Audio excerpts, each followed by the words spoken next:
Hello and welcome. Next जो section है हमारे पास सेंट्रल विजिलेंस कमीशन का, वो है हमारे पास सेक्शन 22। सेक्शन 22 बात करता है notification rule etcetera to be laid before parliament, कि जो नोटिफिकेशंस हैं, रूल्स हैं, ये जो है पार्लियामेंट के सामने जो है पेश किए जाएंगे। पहला पॉइंट है instrument to be laid before parliament, कि जो फॉलोइंग है वो जो ईच हाउस है पार्लियामेंट का, उसके सामने जो है पेश करना है। क्या क्या पेश करना है? पहले आ गया नोटिफिकेशंस जो इशू किए गए हैं सेक्शन 8 सबसेक्शन 2 क्लोज बी में। फिर आ गया रूल्स जो बनाए गए हैं सेंट्रल गवर्नमेंट के द्वारा। फिर आ गया इसमें हमारे पास रेगुलेशंस जो बनाए गए हैं सेंट्रल विजिलेंस कमीशन के द्वारा इस एक्ट के अंदर। दूसरा पॉइंट आ गया हमारे पास टाइम एंड ड्यूरेशन, ये जो है ले किए जाने चाहिए as soon as possible after being issued और मेड। तो जितना जल्दी हो सके उतना जल्दी जो है इनको पार्लियामेंट के सामने पेश करना है। और एक टोटल पीरियड जो है 30 दिन का, जो अगर एक सेशन में या फिर 2 या 2 से ज़्यादा सक्सेसिव सेशंस में। तो इस जो स्लाइड में है हमने क्या पढ़ा है, बहुत ही जो आपका बेसिक प्रोसेस है। सेक्शन 22 बात करता है नोटिफिकेशंस या फिर जो रूल्स हैं वो जो है पार्लियामेंट के सामने पेश करने हैं। फर्स्ट बताता है कि कौन कौन से जो इंस्ट्रूमेंट्स हैं वो पेश करने हैं पार्लियामेंट के सामने। इसमें आ गया notification under section 8 sub section 2 clause B के अंडर। फिर आ गया दूसरा हमारे पास रूल्स जो सेंट्रल गवर्नमेंट ने बनाए हैं। तीसरा आ गया हमारे पास रेगुलेशंस जो सेंट्रल विजिलेंस कमीशन ने बनाए हैं इस एक्ट के अंदर। इन तीनों कैटेगरी के अंदर कोई इंस्ट्रूमेंट आता है तो उसको जो है पार्लियामेंट के सामने जो है पेश करना है। कब पेश करना है? As soon as possible. कितने दिन के लिए पेश करना है?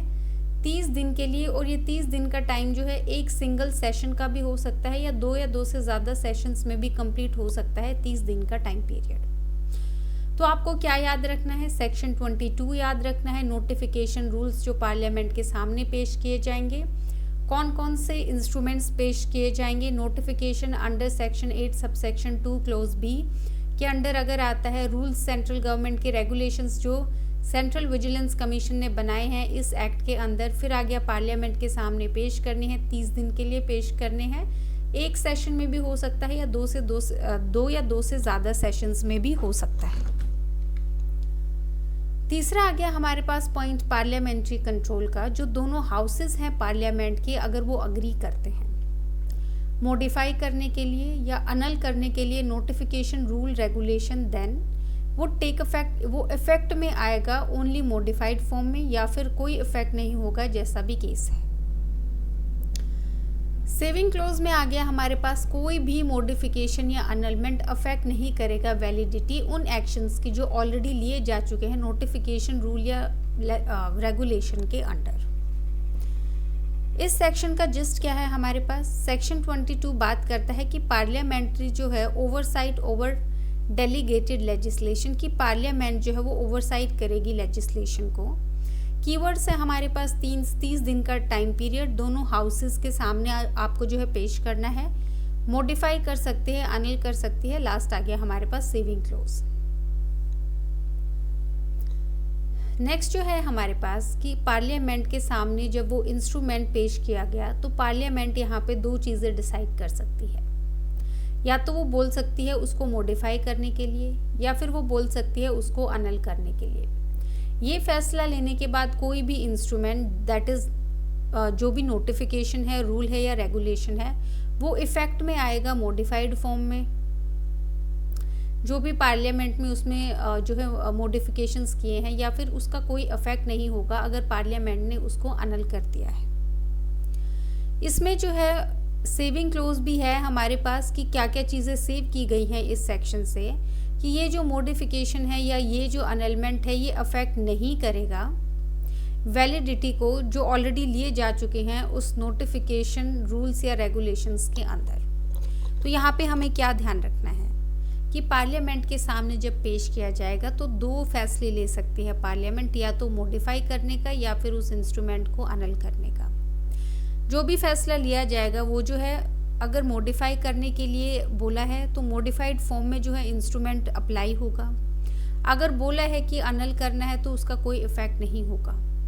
सेविंग क्लोज में आ गया हमारे पास कोई भी मॉडिफिकेशन या अनलमेंट अफेक्ट नहीं करेगा उन एक्शंस को जो पहले से ही उस इंस्ट्रूमेंट के अंडर लिए जा चुके हैं।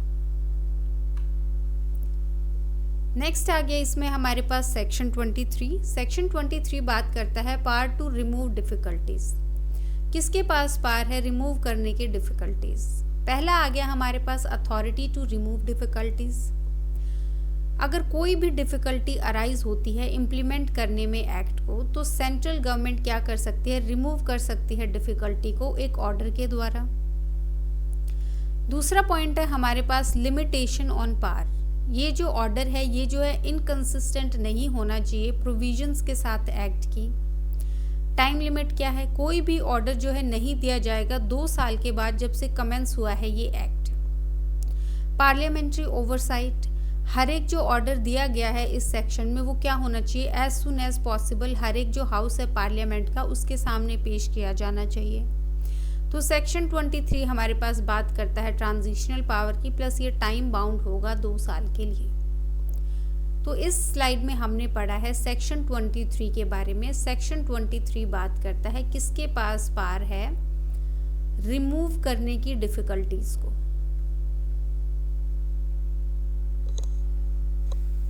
तो फर्स्ट पॉइंट में हमने पढ़ा है यहाँ पे सेंट्रल गवर्नमेंट के पास पावर है कि वो रिमूव कर सकते हैं डिफिकल्टीज एक ऑर्डर देके। दूसरा आ गया इसकी लिमिटेशंस क्या हैं, जो भी हमारे पास जो है ऑर्डर दिया जाएगा। लिमिटेशन में हमारे पास 2 पॉइंट आ गए हैं। पहला पॉइंट है हमारे पास ये जो है इनकंसिस्टेंट नहीं होना चाहिए जो हमारे पास प्रोविजंस हैं इस एक्ट के। दूसरा आ गया इसका जो टाइम पीरियड है वो है 2 साल जब से कमेंस हुई है एक्ट। तीसरा आ गया पॉइंट हमारे पास कि यहाँ पे पार्लियामेंट के सामने जो है ये जो है पेश किया जाना चाहिए जितना जल्दी हो सके उतना। तो वो सेम पॉइंट है जो हमने पहले पढ़ा था। तो यहाँ पे ये जो ऑर्डर है इसका पार्लियामेंट्री ओवरसाइट भी रहेगा कि पार्लियामेंट भी देखेगी कि ऑर्डर किस तरीके से और किन रीजंस की वजह से जो है ऑर्डर किया गया है। तो इस स्लाइड में हमने पढ़ा है सेक्शन 23 के बारे में। सेक्शन 23 बात करता है पावर किसके पास है रिमूव करने की डिफिकल्टीज को। सेंट्रल गवर्नमेंट के पास पावर है एक ऑर्डर दे सकती है अगर उनको कहीं भी लगता है कि फ्लो जो है स्मूथली काम नहीं हो रहा है और कोई डिफ़िकल्टी अराइज हो रही है। इस पे भी हमारे पास लिमिटेशन है, ये इनकंसिस्टेंट नहीं होना चाहिए किसी भी प्रोविजन से एक्ट की, प्लस 2 साल का जो है टाइम पीरियड है इसको जो है ऑर्डर करने का जब से कमेंस हुआ है एक्ट। ऊपर से इसका पार्लियामेंट्री ओवरसाइट रहेगा, पार्लियामेंट के सामने पेश किया जाएगा और उसके बाद पार्लियामेंट डिसाइड करेगी। नेक्स्ट आ गया इसमें हमारे पास सेक्शन 24। सेक्शन 24 बात करता है provisions relating to existing vigilance commission कि कौन कौन से प्रोविजंस रिलेट करते हैं जो हमारे पास एग्जिस्टिंग विजिलेंस कमीशन है। पहला आ गया हमारे पास एक्सक्यूज मी पहला आ गया हमारे पास कंटिन्यूएशन ऑफ फंक्शंस। जब से कॉन्स्टिट्यूट हुआ है नए वाला central vigilance commission CVC under section 3 subsection 1, जो एग्जिस्टिंग विजिलेंस कमीशन है जो सेटअप हुआ था 1964 में, वो कंटिन्यू करेगा डिस्चार्ज करने के लिए अपने फंक्शंस को। In so far as these functions are not inconsistent with the new act, ये जब तक डिस्चार्ज करेगा फंक्शंस को जब तक जो है वो इनकंसिस्टेंट नहीं है इस एक्ट जो नया एक्ट है उसके साथ। अफेक्ट क्या होगा एक्शंस का और डिसीजंस का, सारे के सारे जो एक्शंस हैं या फिर डिसीजंस हैं एग्जिस्टिंग विजिलेंस कमीशन के जो रिलेट करते हैं फंक्शंस के इस नए एक्ट के अंदर वो डीम्ड माने जाएंगे कि वो लिए जाएंगे सीवीसी के द्वारा। फिर आ गया पेंडिंग प्रोसीडिंग्स, सारी की सारी जो पेंडिंग प्रोसीडिंग्स हैं एग्जिस्टिंग कमीशन के सामने जो रिलेट करती हैं न्यू सीवीसी फंक्शंस को, वो डीम्ड माने जाएंगे कि ट्रांसफ़र किए गए हैं सीवीसी को, डील किए जाएंगे इस एक्ट के अंदर। फिर आ गया एम्प्लॉयज़, हमारे पास जो एम्प्लॉयज़ हैं एग्जिस्टिंग विजिलेंस कमीशन के वो डीम्ड माने जाएंगे कि वो एम्प्लॉयज़ बन गए हैं सीवीसी के। फिर आ गया हमारे पास सेम टर्म्स एंड कंडीशंस पे। लास्ट आ गया फिफ्थ आ गया हमारे पास एसेट्स एंड लाइबिलिटी, जितनी भी एसेट्स और लाइबिलिटी थी एग्जिस्टिंग विजिलेंस कमीशन की वो ट्रांसफ़र कर दी जाएंगी सीवीसी को। तो बेसिकली यहाँ पे हमने क्या पढ़ा है, यहाँ पे हमने पढ़ा है सबसे पहले सेक्शन नंबर, उसके बाद पढ़ा है कि जो प्रोविजंस रिलेट करते थे एग्जिस्टिंग विजिलेंस कमीशन को, मतलब करंटली हम जो पढ़ रहे हैं इससे पहले जो हमारे पास विजिलेंस कमीशन था, तो यहाँ पे है हमारे पास एग्जिस्टिंग विजिलेंस कमीशन जो एग्जिस्ट करता था, जो सेटअप किया गया था 1964 में, और यहाँ है हमारे पास जो न्यू सीवीसी है। अब इसमें जो है 5 पॉइंट में हमने क्या पढ़ा है। पहला हमने पढ़ा है फंक्शंस, कि जो एग्जिस्टिंग विजिलेंस कमीशन फंक्शन कर रही थी वो डिस्चार्ज करेगी अपने सेम फंक्शंस जब तक कि जो है इनकंसिस्टेंट नहीं है जो नया सीवीसी है उस एक्ट के अकॉर्डिंग। दूसरा आ गया, जो भी एक्शंस और जो भी डिसीजंस लिए गए थे वो रिलेट करते हैं अगर न्यू सीवीसी से, डीम्ड माने जाएंगे कि वो लिए गए हैं न्यू सीवीसी के द्वारा। तीसरा आ गया हमारे पास, जितनी भी पेंडिंग प्रोसीडिंग्स थी वो डीम्ड मानी जाएंगी कि वो ट्रांसफ़र की गई हैं न्यू सीवीसी को। फोर्थ आ गया हमारे पास एम्प्लॉइज़, कि जो एम्प्लॉइज़ हैं वो बन जाएंगे एम्प्लॉइज़ जो हमारे पास हैं सीवीसी के। फिफ्थ आ गया हमारे पास जितनी भी एसेट्स और लाइबिलिटीज़ हैं जो एग्जिस्टिंग विजिलेंस कमीशन के पास थी वो ट्रांसफ़र करती जाएंगी न्यू सीवीसी को। तो बेसिकली हमारे पास जो एग्जिस्टिंग विजिलेंस कमीशन के जितने भी फंक्शंस थे, एक्शंस, डिसीजंस थे, पेंडिंग प्रोसीडिंग्स थी, एम्प्लॉइज़ थी, फिर उसके बाद कोई भी एसेट लाइबिलिटीज़ थे, वो सब जो है डीम्ड माना जाएगा कि ट्रांसफ़र कर दिए गए हैं सीवीसी को, और उसके बाद जो है इसके हिसाब से हैंडल किए जाएंगे। नेक्स्ट आ गया इसमें हमारे पास सेक्शन 25। सेक्शन 25 बात करता है appointments etcetera of officers of directorate of enforcement, कि अपॉइंटमेंट और उससे रिलेटेड जो बाकी हमारे पास जितने भी सब हेडिंग्स हैं ऑफिसर्स की, कौन से ऑफिसर्स की, डायरेक्टरेट जो इन्फोर्समेंट के ऑफिसर्स हैं वो कैसे की जाएंगी। पहला पॉइंट आ गया हमारे पास appointment of director of enforcement, that is DE. Central government appoint करेंगी डीई को in the directorate of enforcement ministry of finance में। अपॉइंटमेंट किया जाएगा on the recommendation of a committee जो कंसिस्ट करेगी चेयरपर्सन की, जो कि है सेंट्रल विजिलेंस कमिश्नर। मेंबर्स होंगे विजिलेंस कमिश्नर्स, और दूसरे मेंबर्स होंगे secretaries of ministry of home affairs, ministry of personnel and departmental revenue और ministry of finance. Second point आ गया हमारे पास, क्राइटेरिया क्या है रिकमेंडेशन का। कमिटी कंसिडर करेगी इंटेग्रिटी और एक्सपीरियंस एलिजिबल ऑफिसर की। मिनिमम रैंक क्या रिक्वायर्ड है, additional secretary to the government of India. Tenure क्या होगा डायरेक्टर ऑफ इन्फोर्समेंट का। इनिशियल टेन्योर होगा हमारे पास not less than 2 years, extend हो सकता है 1 साल के लिए कमिटी रिकमेंडेशन पे पब्लिक इंटरेस्ट में।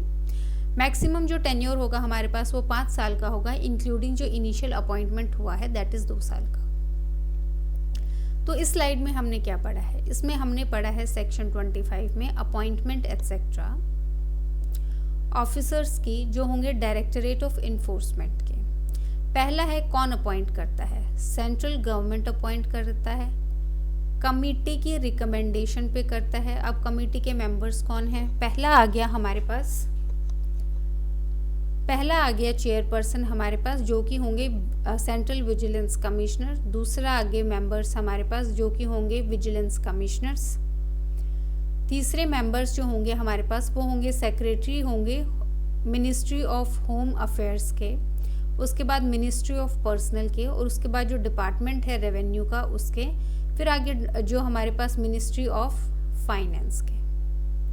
उसके बाद आ गया सेकंड पॉइंट हमारे पास, क्या रिकमेंडेशन किस बेसिस पे होगा, इंटेग्रिटी प्लस जो एक्सपीरियंस है एलिजिबल ऑफिसर का। यहाँ पे आ गया हमारे पास मिनिमम रैंक होना चाहिए additional secretary of government of India. तीसरा पॉइंट आ गया इसमें हमारे पास टेन्योर का। टेन्योर में आ गया हमारे पास जो इनिशियल टेन्योर होगा वो होगा हमारे पास नॉट लेस देन 2 ईयर्स का, तो 2 साल का हमारे पास जो है इनिशियल टेन्योर होगा।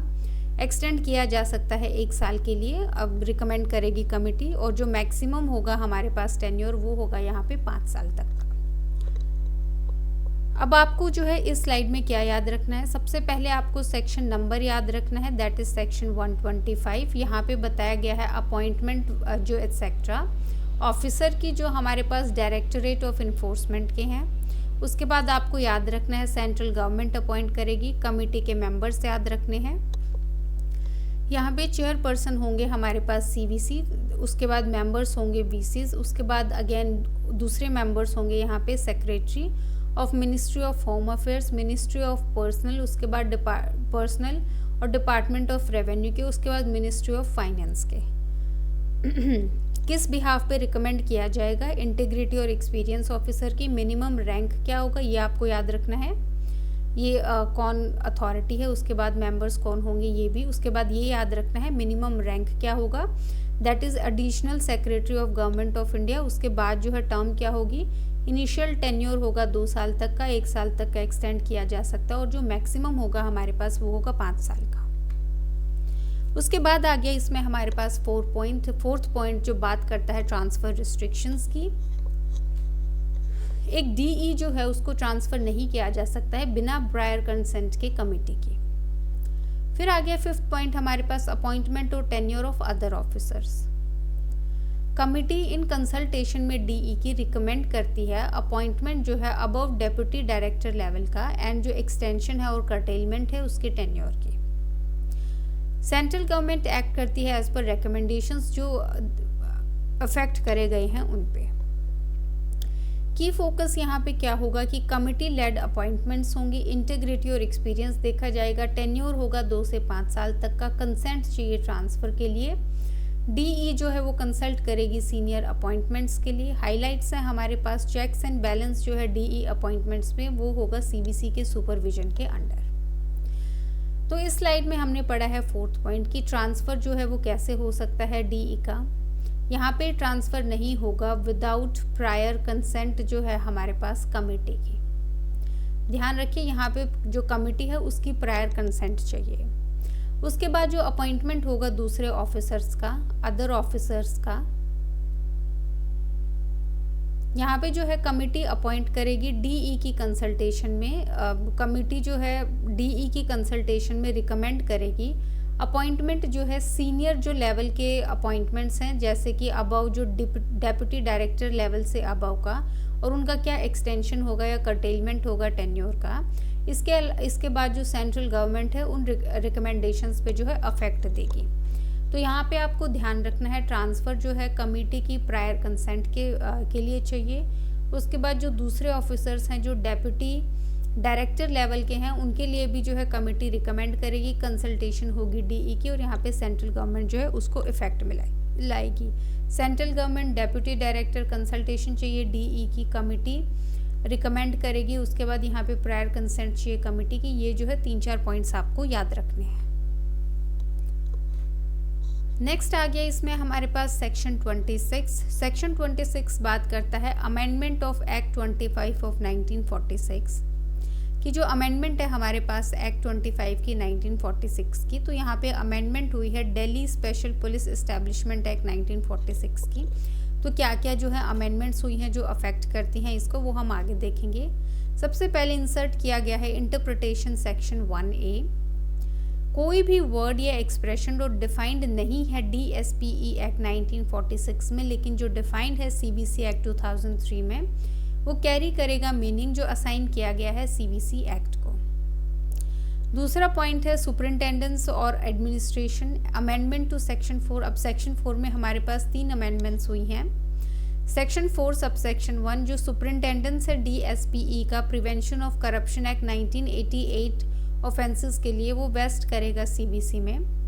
फिर आ गया सेक्शन 4 सबसेक्शन 2 सुपरिंटेंडेंस जो है सारे दूसरे मैटर का, जो वेस्ट करता है सेंट्रल गवर्नमेंट में। फिर आ गया सेक्शन 4 सबसेक्शन 3 की एडमिनिस्ट्रेशन जो वेस्ट करता है डायरेक्टर में, अपॉइंट किया गया है सेंट्रल गवर्नमेंट के द्वारा विद पावर्स जो अकिन होंगी इंस्पेक्टर जनरल ऑफ पुलिस जैसा कि स्पेसिफाइड है।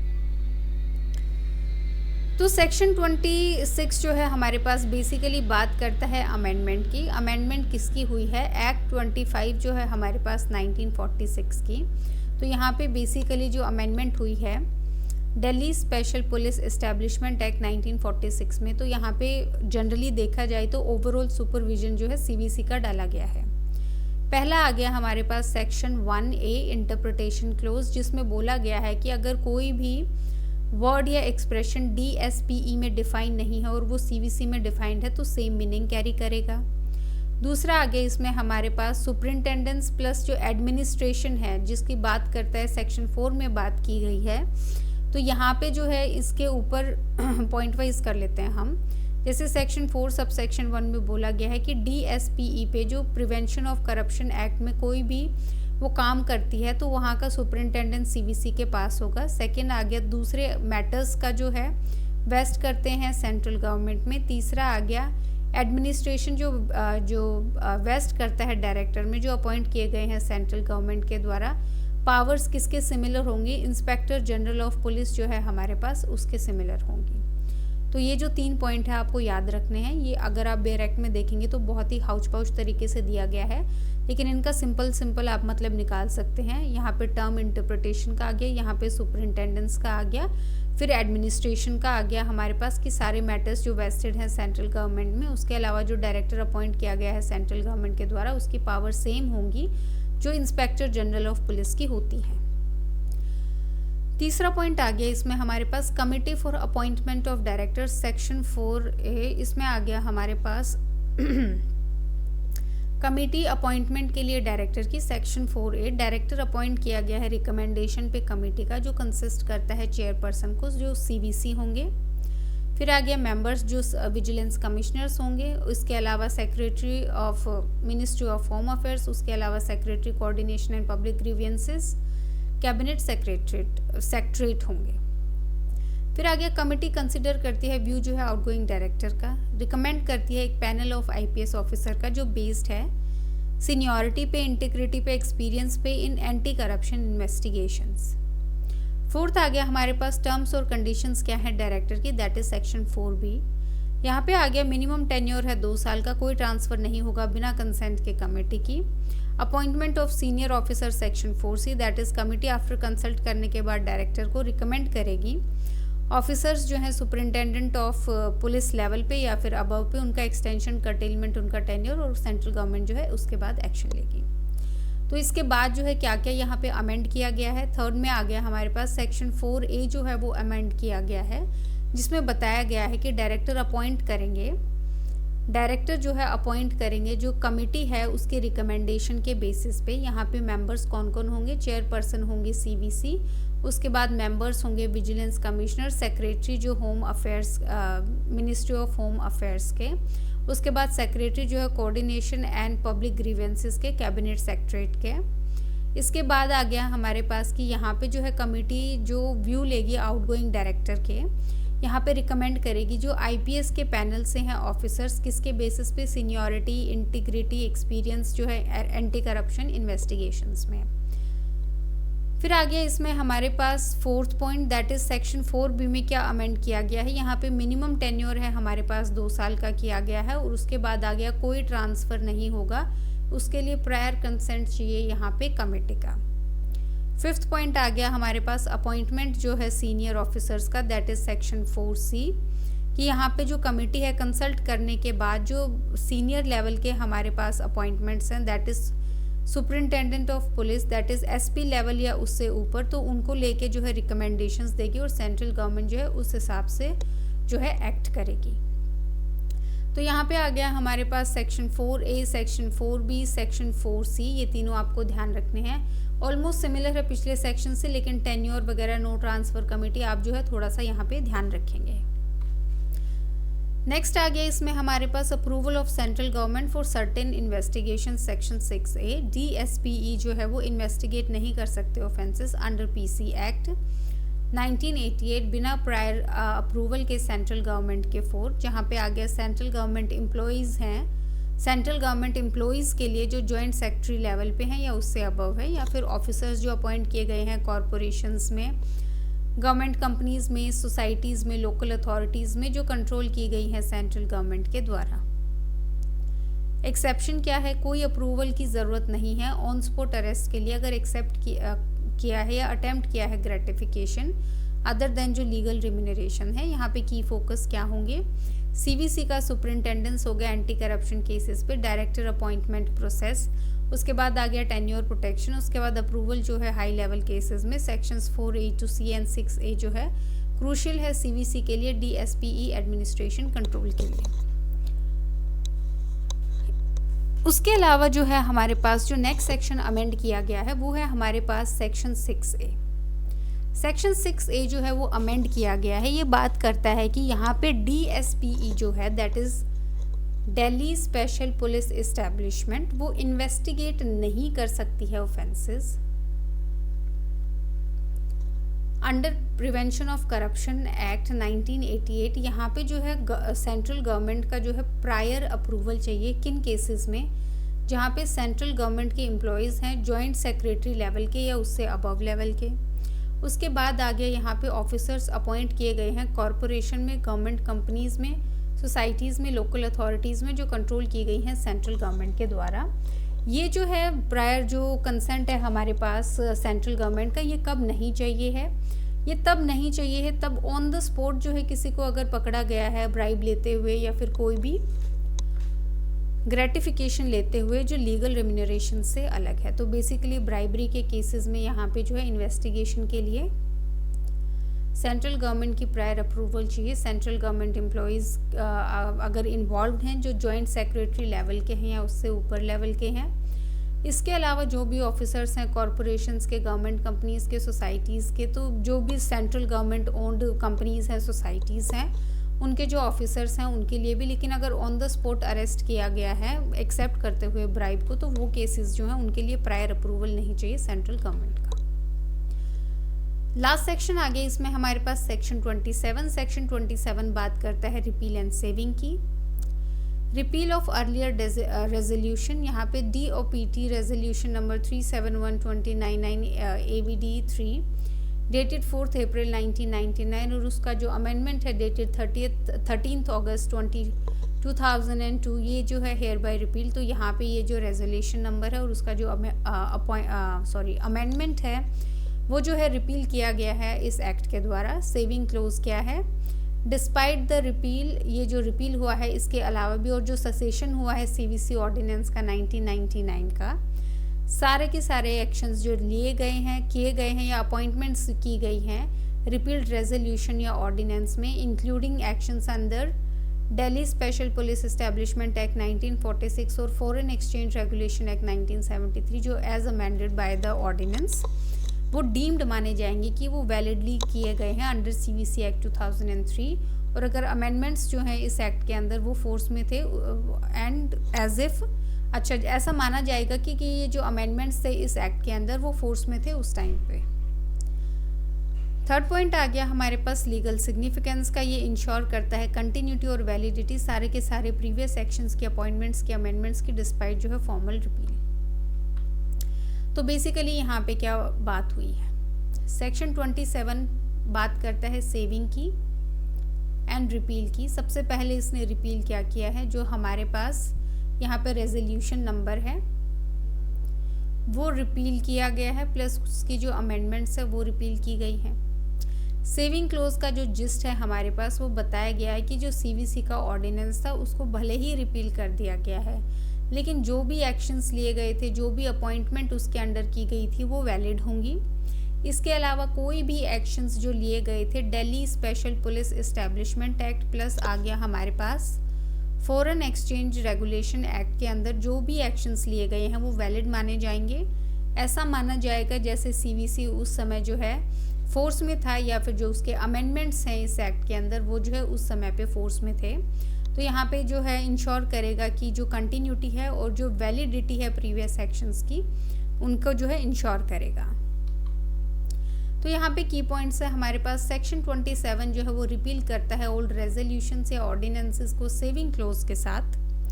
कोई भी एक्शन जो लिया गया है, नो एक्शन जो लिया गया है प्रीवियस एक्ट के अंदर वो इनवैलिड नहीं होता है जब अगर इनएक्टमेंट हो जाती है CVC एक्ट 2003 की।